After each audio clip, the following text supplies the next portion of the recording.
샬롬. 오늘도 하나님 말씀 앞에 나오신 여러분 환영합니다. 우리 함께 기도하겠습니다. 하나님, 오늘도 우리에게 귀한 하나님의 말씀을 주시니 감사합니다. 이 말씀 붙들고 오늘 하루도 확신 있는 삶, 승리하는 삶을 살 수 있도록 힘을 허락하여 주시옵소서. 말씀을 듣고 묵상하고 생각할 때마다 주님께서 깨닫게 하여 주셔서 이 말씀이 용기와 승리와 기쁨의 확신이 될 수 있도록, 그렇게 변할 수 있도록 주여 축복을 내려 주시옵소서. 예수님의 이름으로 기도했습니다. 아멘. 오늘 함께 살펴볼 말씀 사사기 10장 1절에서 9절, 사사기 10장 1절에서 9절을 함께 살펴보도록 하겠습니다. 오늘도 다시 은혜 주시는 하나님을 찬양합니다. 아비멜렉의 이야기가 마쳐지고 한숨 돌려지는 듯한 본문이 등장합니다. 그렇습니다. 하나님께서는 다시 은혜를 주셔서 새로운 사사들을 보내주셔서 이스라엘을 좋은 길로 인도해 주시는 겁니다. 이스라엘이 하나님의 뜻과 보호 아래서 다시금 평안할 수 있도록 돌봐주시는 것이죠. 그래서 이스라엘은 하나님과의 관계 회복이 가장 중요합니다. 이것은 우리도 마찬가지입니다. 가장 중요한 것은 하나님과 우리와 관계, 그 사랑과 신뢰와 믿음의 관계, 그것이 중요합니다. 내 마음과 생각, 의지 속에서 하나님을 붙들고 살아가야 하겠습니다. 그래야 할 때에 하나님께서는 고통 가운데서 소망을, 역경 가운데서도 확신을 주시고 우리는 그 하나님을 믿으며 역경과 그 고난을 이겨내 나갈 수 있는 것이죠. 그리고 그 후에 우리의 삶을 돌아보며 풍성한 고백을 우리가 하게 되는 것입니다. 그렇다면 하나님께서 이제 아비멜렉, 그 악했던 아비멜렉의 뒤를 이어서 어떠한 지도자를 보내주시는지 한번 보도록 하겠습니다. 1, 2절입니다. 아비멜렉의 뒤를 이어서 이사갈 사람 도도의 손자 부하의 아들 돌라가 일어나서 이스라엘을 구원하니라. 그가 에브라임 산지 3일에 거주하면서 이스라엘의 사사가 된 지 23년 만에 죽음에 3일에 장사되었더라. 우리가 사사기 초반부에 분량이 적게 소개된 사사 삼가이라는 사람을 살펴본 적이 있죠. 그 사사가 덜 중요해서가 아니라 분량이 작았다라는 의미에서 작은 사사라고 부르기도 합니다. 그러니까 사사기 저자가 역사를 기록하는 데 있어서 취사 선택을 한 것이지 그 사사가 중요치 않은 사사는 아니었습니다. 오늘 본문에서 등장하는 사사 돌라도 마찬가지입니다.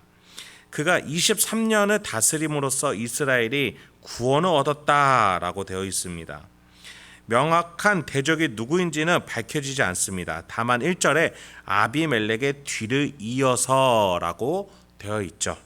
어찌 보면은 지금 이스라엘의 가장 큰 대적은 어떤 이민족보다는 잔혹하게 이스라엘을 통치했던 아비멜렉의 그 분위기, 그러한 민족적인 분위기가 오히려 가장 큰 이스라엘의 대적이었을 겁니다. 돌라는 이 땅에 아비멜렉의 뒤에 사사가 돼서 평안케 하고 이 땅을 정돈케 했습니다. 그래서 23년간 이스라엘을 잘 이끌었던 것이죠. 그렇게 돌라를 통해서 23년간 안정기가 찾아온 것입니다. 자신의 힘으로 높아지고자 했던, 우쭐대고자 했던 욕망이 가득 찬 이스라엘 땅이었다면, 아비멜렉을 통해서 그러한 땅이었다면 이제 다시 돌라를 통해서 평안하게 안정기에 오게 된 것입니다. 특히 사사기 저자는 이 돌라가 에브라임 산지에 거주하면서라고 말해주고 있어요.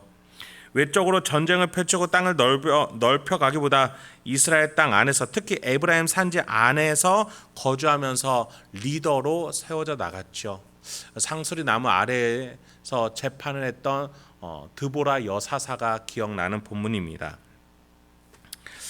그렇습니다. 우리에게 가장 중요한 것은 우리의 지경을 넓혀가는 것이 아닙니다. 오늘 하루 평안하게 하나님과 살아가는 것입니다. 그래야 할 때 하나님께서 우리에게 맡겨주실 지경들이 점점 자연스럽게 넓어져 가는 것입니다. 그래서 오늘 하루를 하나님 앞에서 하나님과 회복되는 관계 속에서 의롭고 기쁘고 평안하게 살아가는 것이 중요합니다. 이러한 자가 하나님이 보내실 때 믿음으로 일어설 수 있는 것이죠. 아비멜렉으로 인한 혼란 속에서 이스라엘의 대적 무엇이었습니까? 혈과 육의 싸움으로 가득했던 이스라엘의 세속적 분위기였습니다. 돌라는 이 분위기에서, 이 영적 흐름에서 이스라엘을 구원시킨 것이죠. 그리고 나서 다음으로 작은 분량의 작은 사사가 한 명 더 소개됩니다. 3절부터 5절입니다. 그 후에 길르앗 사람 야일이 일어나서 22년 동안 이스라엘의 사사가 되니라. 그에게 아들 30명이 있어 어린 나귀 30을 탔고 성읍 30을 가졌는데 그 성읍들은 길르앗 땅에 있고 오늘까지 하본 야일이라 부르더라. 야일이 죽음의 가문에 장사되었더라. 돌라 이후에 야일이라는 사람이 사사로 세워집니다. 22년이라는 시간 동안 사사가 되죠. 돌라와 합쳐 45년간 이스라엘 땅에 평안이 찾아온 겁니다. 특히 지금 야일이라는 사람이 소개될 때 계속 30이라는 숫자가 등장해요. 아들이 30을 썼고 나귀를 30을 탔으며 30성읍을 가지고 있었다. 이 30이라는 표현이 정확하게 어떤 것을 의미하는지는 모르겠습니다. 어쨌든 이 본문 통해서 알 수 있는 것은 이 땅에 평안이 있으니 재산과 물질과 자녀들이 많아진다, 부유하고 평안해진다라는 것을 의미하겠죠. 여러분, 하나님이 보내시는 이 구원의 길에는 이렇게 복이 함께한다는 사실 잊지 마시기 바랍니다. 그래서 하나님과 관계 회복이 필요한 것입니다. 문제 해결을 위해서 그 문제만 바라보고 갈 것이 아니라 하나님과 관계 회복이 되면 저절로 우리의 문제가 해결된다는 사실 잊지 마시기 바랍니다. 다음 6, 7절입니다. 그 다음 본문에서는 이스라엘의 고질병이 다시 등장합니다. 이스라엘 자손이 다시 여호와의 목전에 악을 행하여 바알들과 아스타롯과 아람의 신들과 시돈의 신들과 모압의 신들과 암몬 자손의 신들과 블레셋 사람들의 신들을 섬기고 여호와를 버리고 그를 섬기지 아니하므로 여호와께서 이스라엘에게 진노하사 블레셋 사람들의 손과 암몬 사람의 손에 그들을 파심해. 제가 계속해서 뭘 말씀드렸죠? 하나님과의 관계였습니다. 그런데 이스라엘 백성은 이 45년간 돌라와 야일을 통해서 문제 해결만 받고 하나님을 잊어버리고 말았습니다. 고질병, 이 사사기 동안 계속 온 고질병이 등장했는데, 여러분 아까 말씀드린 이 신들을 보십시오. 아스타롯, 아람, 시돈, 모압, 암몬, 블레셋, 전국적인 지역의 그 지역마다 섬기는 우상 숭배를 다 섬겼다는 것입니다. 지금 이스라엘의 사사기 역사를 보면 어때요? 넘어졌잖아요. 그러면 다시 일어나게 됐습니다. 그러면 다시 넘어지지 않게 노력해야 되는데 이스라엘은 똑같은 문제로 계속 넘어집니다. 여러분, 이 모습을 보면 꼭 어린 아이와 같습니다. 같은 문제 속에서 계속 넘어지는 것이죠. 성숙한 모습으로 나가지 못하고 있습니다. 하나님과의 관계 회복을 통해서 하나님이 원하시는 그 선한 길을 알아가면 알아갈수록 이렇게 하면 넘어지지 않겠구나, 이렇게 하면 피해갈 수 있겠구나 알 수 있습니다. 그런데 이들은 자신의 욕망과 욕정과 탐욕으로 가득 차서 넘어진데 또 넘어지고 또 넘어지고 그 자녀에게 그 넘어지는 습관을 가르치고 있는 것이죠. 6절에 보니 가나안 족속을 진멸하지 않음에 따라서 그들의 우상들을 그대로 섬기고 결국에는 여호와를 버렸다, 그를 섬기지 아니했다라고 표현된 만큼 하나님을 떠나게 됐습니다. 그 결과 하나님은 그들에게 다시 뼈아픈 매를 드십니다. 유기 상태죠. 블레셋 사람과 암몬 사람들에게 핍박받게 파셨습니다. 우리 사사기서에서 중요시되는 동사 중에 하나입니다. 하나님이 이스라엘을 구원하시죠, 사사를 통해. 그런데 유기 상태는 또 파십니다. 팔았다라는 것은 구원할 때에 무슨 의미입니까? 대가를 지불하고 구원한다는 뜻입니다. 여러분, 하나님께서 여러분에게 은혜를 베푸실 때에는 하나님이 부유한 가운데서 요만큼 떼서 부스러기를 주는 게 아니십니다. 여러분의 죄와 여러분의 악함 속에서 구원하실 때 하나님이 대가 지불을 한다는 사실 잊지 마시기 바랍니다. 하나님이 마음이 아파야 하고, 하나님이 희생당하셔야 되고, 하나님이 고생당하시고, 하나님이 조롱받으시는 그 대가가 지불되어야 된다는 사실 잊지 마시기 바랍니다. 8, 9절에서 마지막으로 본문을 살펴보도록 하겠습니다.